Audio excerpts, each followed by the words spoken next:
સચિનમાંથી છૂટક ગાંજાનું વેચાણ કરતો પેડલર ઝડપાયો. આરોપી ગાંજાનો જથ્થો આશિષ કાલીચરણ પાસેથી લાવીને છૂટક વેચાણ કરતો.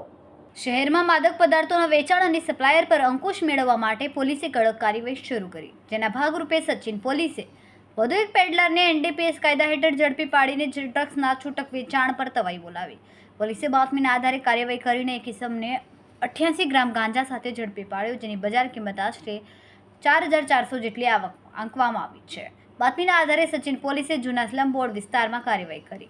ચોક્કસ હકીકત મળતા પોલીસની ટીમે સચિન જૂના સ્લમ બોર્ડ ખાતે આવેલ મેલડી માતાના મંદિર પાસે ફૂટપાથ પર જાહેરમાં છૂટક ગાંજાનું વેચાણ કરી રહેલા આરોપીને રંગે હાથ પકડી પાડ્યો. વિજય અશોકભાઈ બેસાણી નામના આરોપીની ધરપકડ કરવામાં આવી, જે મૂળ મહારાષ્ટ્રના નંદુરબાર જિલ્લાનો વતની છે અને હાલમાં પારડી સચિન વિસ્તારમાં રહે છે. પોલીસે તેની પાસેથી કુલ 88 ગ્રામ ગાંજાનો જથ્થો કબજે કર્યો છે. No drugs in Surat city અભિયાન અંતર્ગત સુરત શહેરના માનનીય પોલીસ કમિશનર શ્રી અરુપમસિંહ ગેહલોત સાહેબે આ અસામાજિક પ્રવૃત્તિ એટલે ડ્રગ્સની અસામાજિક પ્રવૃત્તિ સાથે સંકળાયેલા આરોપીઓ વિરુદ્ધમાં એક સ્પેશિયલ ડ્રાઈવનું આયોજન કરવા માટે જરૂરી સૂચના અને માર્ગદર્શન સબોર્ડિનેટ અધિકારી અને કર્મચારીઓને આપેલ હતી.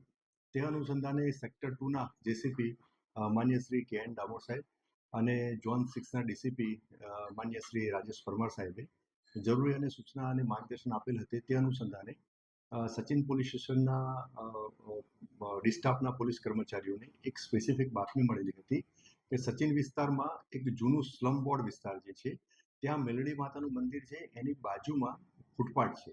ત્યાં ફૂટપાથ ઉપર એક ઇસમ ગેરકાયદેસર રીતે ચોરી છુપીથી ગાંજાનો વેચાણ કરે છે. આ સ્પેસિફિક બાતમી આધારે જે કાયદેસરની કાર્યવાહી કરવાની હોય સચિન પોલીસ સ્ટેશનના પોલીસ ઇન્સ્પેક્ટર શ્રી પી.એન. વાઘેલા અને એમનો સ્ટાફ અને સરકારી પંચો સાથે બાતમીમાં જે મળેલું હતું ત્યાં જગ્યાએ પહોંચી અને ત્યાં બાતમીમાં જે વર્ણનવાળો ઇસમ મળેલો હતો તે ઇસમ ફૂટપાથ ઉપર મળી આવતા તેની અંગઝડતી કરતા તેના પેન્ટના ખિસ્સામાંથી એક પ્લાસ્ટિકની કોથળી મળી આવેલી હતી અને એ પ્લાસ્ટિકની કોથળીમાં બીજી એક પ્લાસ્ટિકની બેગ મળી આવેલી હતી અને એમાં ગાંજા જેવો એક વનસ્પતિજન્ય પદાર્થ મળી આવેલો હતો, જે આછા ભૂખરા રંગનો હતો અને પાંદડા, ડાળખા અને બીજ ગ્રસ્ત હતો અને એની પરીક્ષણ કરવા માટે સ્થળ ઉપર એફએસએલના અધિકારીને બોલાવવામાં આવ્યા. એફએસએલના અધિકારીશ્રીએ પ્રાથમિક નિરીક્ષણ કરતા એમણે આ જે વનસ્પતિજન્ય પદાર્થ ગાંજો હોવાનો એમને અભિપ્રાય આપ્યો. જે અનુસંધાને આ જે ઈસમ કે જેનું પૂરું નામ વિજય અશોક બેસાણી એનું રહેવાસી જે છે અંબિકાનગર પારડી કણદે સચિન સુરતનો રહેવાસી છે અને મૂળ એ જે છે એ તાઉખેડા સ્કૂલની બાજુમાં ગામ તાઉખેડા, તાલુકો જિલ્લો નંદુરબાર, મહારાષ્ટ્રનો વતની છે. આ ઈસમના વિરુદ્ધમાં એનડીપીએસ એક્ટ હેઠળ એક ગુનો રજીસ્ટર કરવામાં આવેલો છે.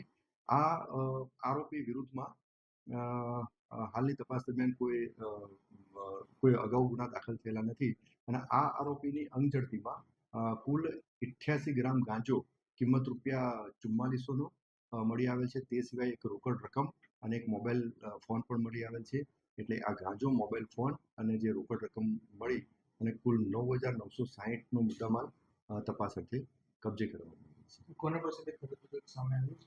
આરોપીની પ્રાથમિક પૂછપરછમાં એણે એવું જણાવ્યું છે કે આશિષ કાલીચરણ કરીને એક વ્યક્તિ જે છે એની પાસેથી આ જે ગેરકાયદેસર રીતે જે ગાંજાનો જથ્થો જે છે એ લઈ આવ્યો હતો અને એને એફઆઈઆરમાં વોન્ટેડ બતાવવામાં આવેલો છે અને એની તપાસ પણ હાલમાં ચાલુ છે.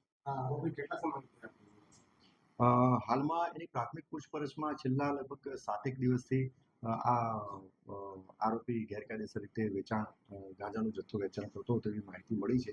તેમ છતાં હજુ એની ઊંડાણપૂર્વક પૂછપરછ કરવાની ચાલુ છે અને અન્ય તપાસના મુદ્દાઓ ઉપર પણ તપાસ ચાલુ છે.